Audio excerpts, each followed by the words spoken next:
Hey guys, welcome to this video. In this video, we want to find the value of this expression 4 minus 3 times 2 minus 1.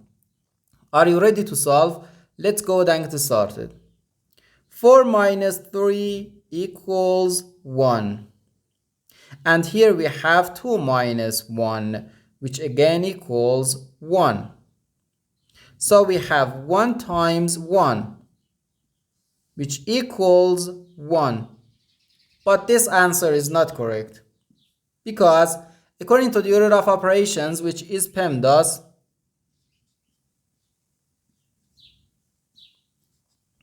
P stands for parentheses, E stands for exponents, M and D stands for multiplication and division, and A and S stands for addition and subtraction.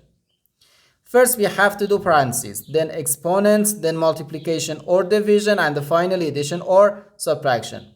Remember that multiplication and division have equal priority and we have to work from left to right. And the same applies to addition and subtraction.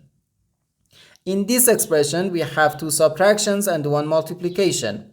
According to the PEMDAS, multiplication has higher priority than subtraction because multiplication comes before subtraction. And when we have more than 1 subtraction in an expression, we have to work from left to right. So therefore, first we have to do this multiplication, then this subtraction, and finally this subtraction. If we do this subtraction or this subtraction before this multiplication, it is wrong.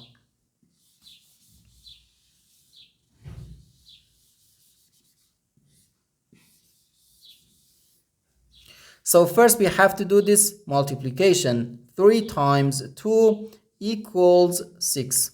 So we have 4 minus 6 minus 1. Now we have to do this subtraction. 4 minus 6 equals negative 2. So we have negative 2 minus 1, which equals negative 3. And this is our final answer to this problem. The correct answer is negative 3.